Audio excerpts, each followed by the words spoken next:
Hello everyone, and thank you so much for tuning in.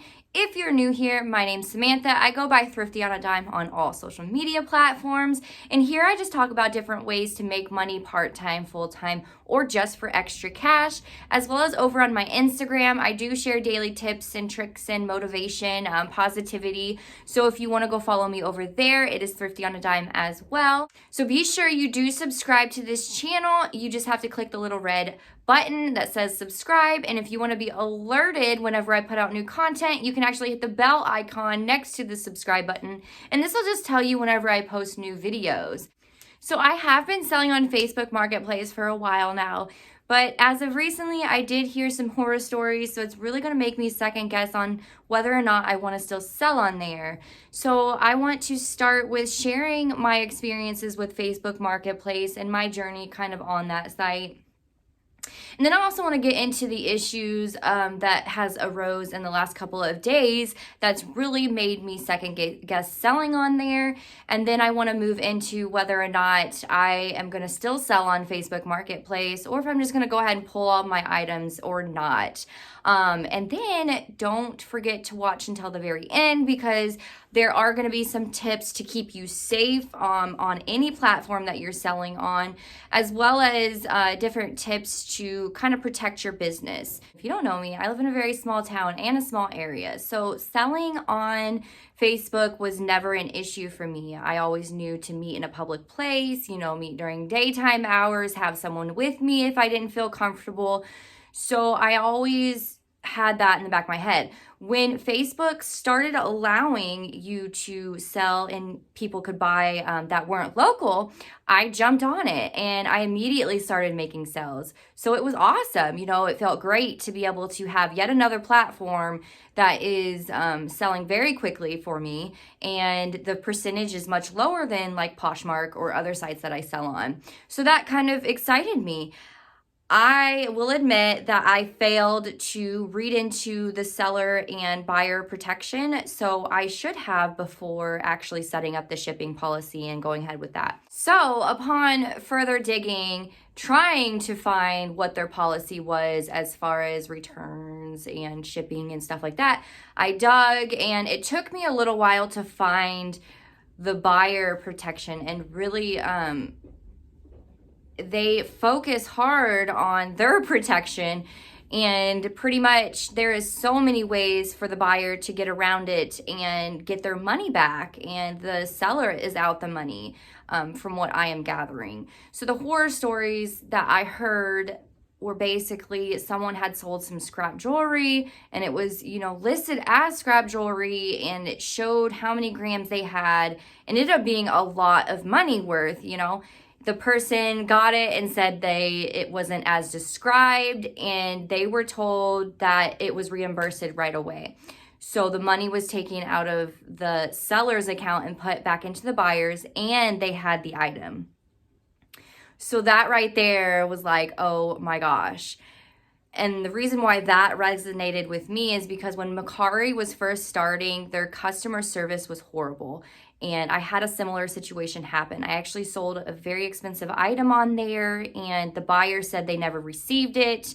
They had received it, even though the shipping, said it was there. So Mercari ended up siding with them, and I tried contacting Mercari. I couldn't get through to anybody, and basically I was out all the money. This made me smarter as far as Mercari. I pulled everything off of there, and I will not sell anything that's worth a lot of money. Although they have gotten better over the years, so now their customer service is much better. And moral of the story, I do sell things over there, just very cautious on what I sell. Now, with that being said, I don't know why going through that with Mercari, I didn't think about this with Facebook.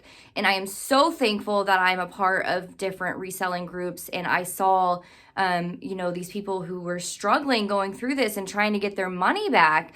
They didn't ship their item back. Now they're out the item and the money. So it stinks. It stinks knowing that as sellers, we have to deal with this. but it's the truth. And then I heard another horror story where someone had shipped the item. They said it wasn't as described, so the buyer actually shipped it back an empty box. So yet again, Facebook reimburses them, and they had no way to contact them, which I think is insane. I would think that adding a selling platform, you should have, 24-hour care to address these type of issues. But anyways, that gets to my point, and Facebook really is siding with buyers. So be very cautious. Watch, who you're selling to. And this is actually something that I did, and I'm proud of myself from doing from the get-go with Facebook.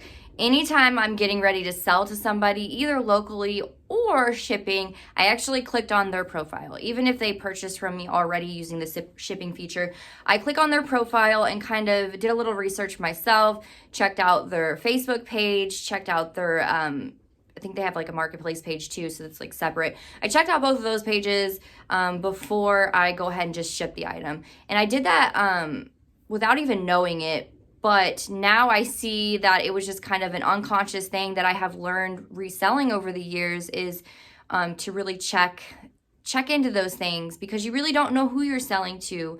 But sites like Poshmark and eBay, it's a little bit more protected over there because they've been around for years. So always go and look at their profile just to make sure. And this is just like one extra tip that you can do to kind of ensure your safety as far as being a seller. I mean, you never know who you're selling to. And on Poshmark and eBay, yeah, I don't really have to do this as much. And sometimes I'll randomly do it. But it's just kind of good practice over on Facebook, especially because they are just now starting out.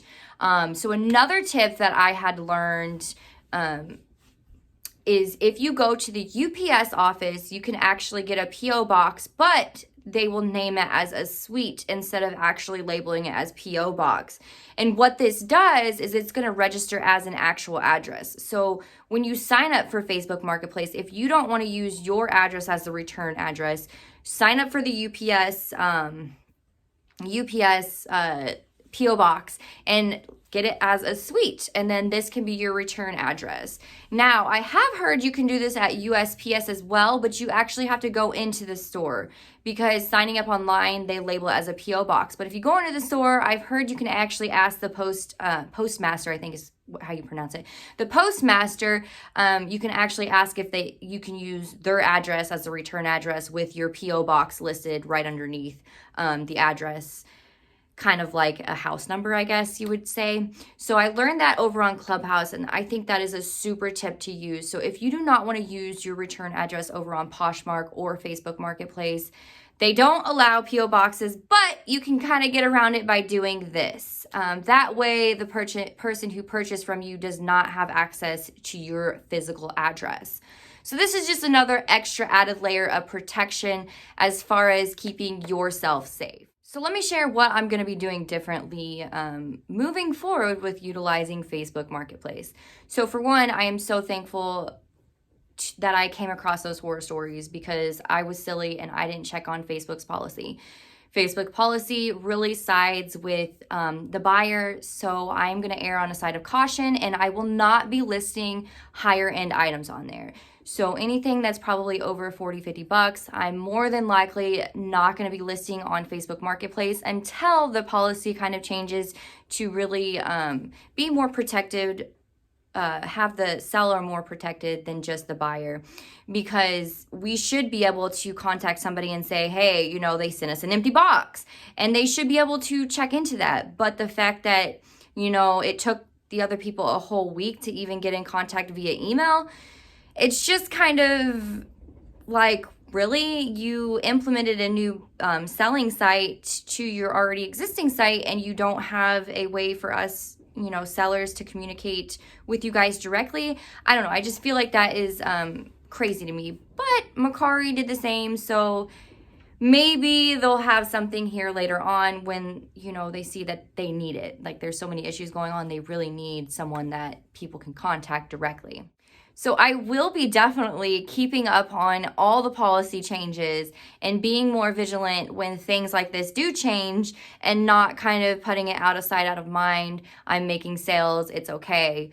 because yeah, I am making sales. And yeah, one day that could have happened to me easily, because I have sold like my old iPad and computer and stuff on Facebook Marketplace when I was ready to upgrade. But I would have been super upset if I sold that to kind of pay for my upgrade and somebody said they never received it and Facebook just sided with them. So I just wanted to put this out there for you guys so you can err on a side of caution. If you want to use Facebook Marketplace, just be aware of all these issues that have been going on. Check into the seller protection and buyer protection of every site that you sell on, and definitely be cautious of who you're selling to. And other than that, that wraps up my video for you guys. If you haven't already done so, be sure you go to my Instagram and check it out over there. I will be sharing daily. So until I put out another video for you guys, I hope you all have a wonderful day.